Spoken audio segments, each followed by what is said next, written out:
Bismillah, Alhamdulillah, wa salatu wa salam Rasulullah. Watching Islam Tomorrow, and we're going to be talking today on the subject of women. And by the way, I'm not a woman, but I'm going to be talking about women. As your host, Yusuf Estes, we'd like to invite you to visit our internet website, Islam Tomorrow, for more like this. We have the discussions there, the articles are there, and the rebroadcasts of our programs are at alternate website, islamyesterday.com. There I got all the commercials out of the way, I'm ready to go to work. I want to talk about the subject of the role of the women in Islam and the role of the Muslim ladies. And to give us some idea about this, I want to refer to the condition of women prior to Islam. Before Islam came, what was the condition of women? Men have traditionally been the big guys, right? And they're always taking advantage of their physical size and their ability to manipulate those who are smaller than they are. And very frequently, women suffer as a result of that, even today. But in particular, before Islam came, we have to know that the role of the women was not really that great. Women were really oppressed heavily. And by the way, in Islam, oppression is something forbidden. It's wrong to ever oppress. But before I get to the general topics like that, I want to kind of set the stage when I talk about the role of the women by giving you a little historical background. Several thousand years ago, whoever contributed to some of the words of the Bible mentioned that Adam had eaten the fruit, but as the effect is not from him, it's blaming his wife Eve. It's blaming her because she succumbed to the devil, listened to him, and she ate the fruit, then she goes and tricks her husband into eating the fruit. As such, according to the book of Genesis in the Bible, she's cursed for that. It doesn't curse Adam for disobeying Allah, but it does curse her for getting him to eat the fruit. It continues by saying that because of this she will be punished. All women will be punished because of this. They're all going to suffer because of what she did. And it will be that she will have her monthly courses, and it calls it the curse. And so women today, even now, call this the curse.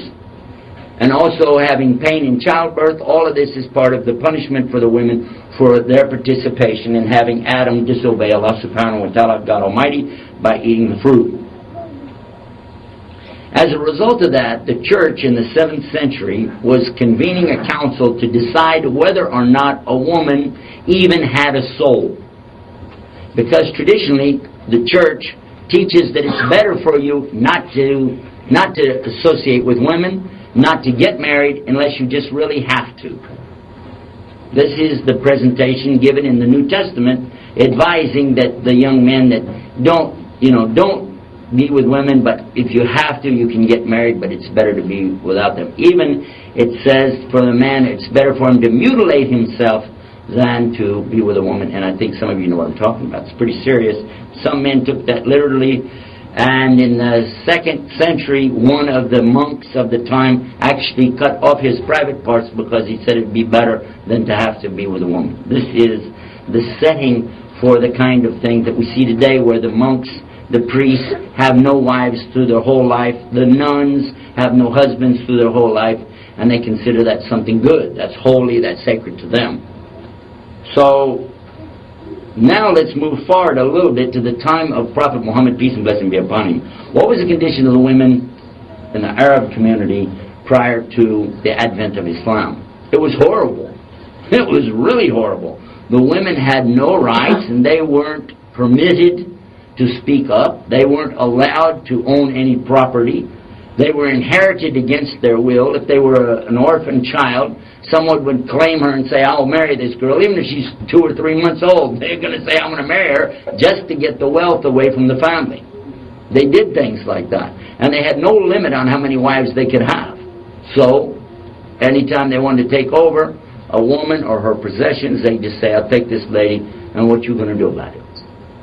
And if a man wanted to give his daughter away in marriage, it could be to anybody that he wanted to, and the girl had nothing to say about this. She had no rights whatsoever. Now, Islam comes, okay? Let's find out what does Allah say about this subject. In the Quran, there are 114 chapters. One of them is dedicated by name to women. It's called Surah An-Nisa. That means the chapter of the women. It spells out a lot of things about women's rights. I'm going to be quoting to you from the Quran, but it will be translation to English. I'll try to give references by numbers as much as I can, so if you'd like to check this out for yourself, we welcome that. If you'd like to have the Quran in the English language with the Arabic beside it, along with the capability of using English letters to give the transliteration or pronunciation of the Arabic words, we have it online free. You can get it at our website, islamtomorrow.com, and then click on the tab that says free, and you'll be able to see this for yourself. Chapter 4. We're going to begin with that. The beginning of chapter 4 of the Quran, or An-Nisa, the women, immediately starts addressing the issue of dealing with orphan girls and warning the believers about how they mistreat these poor little orphan girls, and instructs them not to mix these girls' wealth like it's in trust. You have a trust or amana. Don't mix that with your own wealth, trying to improve your condition. And so this is what's stated, talking about the yatim or the orphan girls. Then it continues that if you fear that you can't control yourself, you just feel like, oh, I want to get married to this girl, and it's because of, this or that. The real thing is you want to do that because you want her wealth. So Allah said in there, marry other girls of your choice. Don't marry these girls. These are orphan girls. Don't marry them. They're too young anyway. Don't do that. Look what it says. Marry other girls of your choice. And he uses the term two in Arabic, 3, 4. And that's the limit. Now, a lot of people don't realize this. Islam brings rights, yes, but it also brings limits. And I'd like you to explore with me this right and this limit at the same time. Because it stops at 4, right away the companions understood that's the limit. Many of them had more than 4 wives. They had to divorce them. But then it continues with another limit. If you can treat them with equality, otherwise you can only have 1. If you can't treat them equally, if you can't